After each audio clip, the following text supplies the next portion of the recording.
যেই কথাটা বলতে যাচ্ছি আপনাদেরকে, বাংলার ফখর যাকে বলা হতো ফখরে বাঙ্গাল, মাওলানা তাজুল ইসলাম রহমাতুল্লাহি আলাইহি।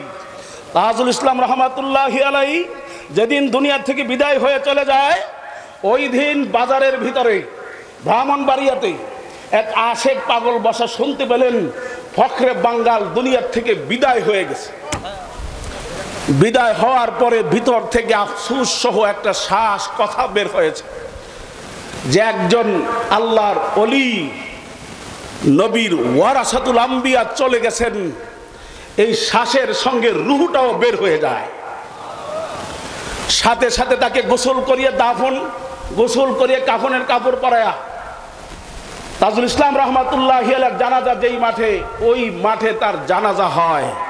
একজন আল্লাহর ওলির পাগল হওয়ার কারণে ওই ফখরে বাঙ্গাল তাজুল ইসলাম রহমাতুল্লাহের জানাজা যারা দিয়েছে, তার জানাজা তার নসিব হয়েছে। ঠিক কিনা বলেন? শুধু তাই নয়, আশেক এবং মাসুক একই জায়গায় কবরস্থ করা হয়েছে। ভালো কবর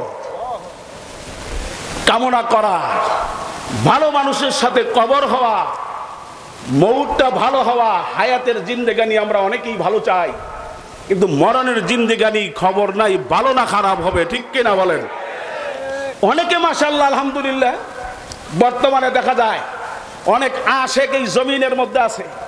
তারা মাদ্রাসা মসজিদ বানিয়ে বলে, আমাকে এখানে 2% জমি রেখে গেলাম, এই জমির মধ্যে আমাকে তোমরা দাফন করে রাখবা, কোরআনুল কারীমের তেলাওয়াত হবে, আমি কবরে শুয়ে শুয়ে কোরআনুল কারীমের তেলাওয়াত শুনবো। হুজ্জাতুল ইসলাম কাসেম নানুতুবি রহমাতুল্লাহি আলাইহির ইতিহাস পড়ে দেখবেন, কাসেম নানুতুবি রহমাতুল্লাহের খাদেম তাকে বাতাস করতেছে। এক পর্যায়ে এই বিষয়ে আলোচনা করতেছে, ভালো মানুষের কবরের সঙ্গে কবর হওয়া এটাও বড় ভাগ্যের বিষয়, নিয়ামতের বিষয়, আল্লাহ পাকের দয়া ছাড়া সম্ভব না। খাদেম বলতেছে যে হুজুর, ভালো মানুষের কবরের সঙ্গে কবর হলে লাভ হবে কি? আমল তো ভালো লাগবে। তখন বলতেছে, তুমি আমাকে কি দিয়ে বাতাস করতেছ? বলে, আমি তালের পাংখা দিয়ে বাতাস করতেছি। হাত পাখা কারে কয়? এ ভাইরা, হক এবং বাতিলের মধ্যে পার্থক্যকারী হাত পাখা। ঠিক কিনা বলেন? ভাইরা আমার, ওদিকে যাওয়ার সময় নিয়ে কথা বলবো না, আমি একটা কথা শুধু স্মরণ করে দিতে চাই আপনাদেরকে। বলে, তুমি তালের পাংখা দিয়ে বাতাস করতেছো, আমার গায়ে লাগে না? ডাইনে বামে যারা আছে তারাদেরও লাগে। বলে, তাদেরও লাগতেছে। বলে, আল্লাহ পাকের জান্নাতের বাতাস কি পাওয়ার এত কম হয়ে গেল যে পাশের কবরে জান্নাতের বাতাস ঢুকবে, আর তার সাথে আরেকটা কবরে বাতাস আল্লাহ পাকের জান্নাতের ঢুকবে না? এটা তুমি কিভাবে মনে করো? আপনারা জেনে থাকবেন, আমিরুল মুমিনিন খলিফাতুল মুসলিমিন ওমর রাদিয়াল্লাহু তাআলা আল্লাহর হাবিবের পাশের কবরের জায়গাটা ছিলেন আম্মাজান আয়েশা সিদ্দিকা রাদিয়াল্লাহু তাআলা আনহার জন্য। ওই জায়গাটা আল্লাহর হাবিবের স্ত্রীর জন্য নির্ধারিত ছিল। ওইটা আম্মাজানের থেকে হাদিয়া নিয়েছেন আবদার জানিয়ে, যেন আমি আল্লাহর হাবিবের পাশের কবরে শুইতে পারি। ভাইয়ের আমার, এখন দেখা যায় অধিকাংশ এরকম কিছু আল্লাহর বান্দা অনেক পাওয়া যায় বর্তমানে, মাদ্রাসা মসজিদ বানিয়ে তার পাশে কবর করার জন্য ওসিয়ত করে যায়।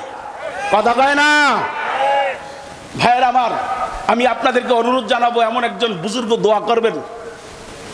দুনিয়া থাকার জায়গা না, কেউ থাকতে পারে নাই, আপনি এবং আমিও পারবো না, কিন্তু আমি আপনাদেরকে অনুরোধ জানাবো, কেউ কিছু নিয়েও যাইতে পারে নাই। একটা মাদ্রাসা কুতুবুল আলম সৈয়দ ফজলুল করিম রহমাতুল্লাহি আলাইহি, আমার শায়খ মুর্শিদ রহমাতুল্লাহি আলাইহি, তিনি বলতেন ৬৮,০০০ গ্রামে ৬৮,০০০ কোরআনী মাদ্রাসা চাই। ঠিক কিনা বলেন? এই কোরআনী মাদ্রাসা কায়েম করার জন্য হিন্দু আসবে না, মুসলমান এগিয়ে আসতে হবে। আজকে হাজার হাজার মাদ্রাসা আল্লাহর কুতুবের বাংলাদেশ কোরআন শিক্ষা বোর্ডের মাধ্যমে বাংলাদেশে কায়েম হয়েছে। ঠিক কিনা বলেন? এই মাদ্রাসার পাশে আমরা কারা কারা থাকতে রাজি আছি? দুটো হাত উঠিয়ে আল্লাহকে দেখিয়ে দেই। নারে তাকবীর, নারে তাকবীর। আল্লাহ আপনি কবুল করেন, আমিন বলে।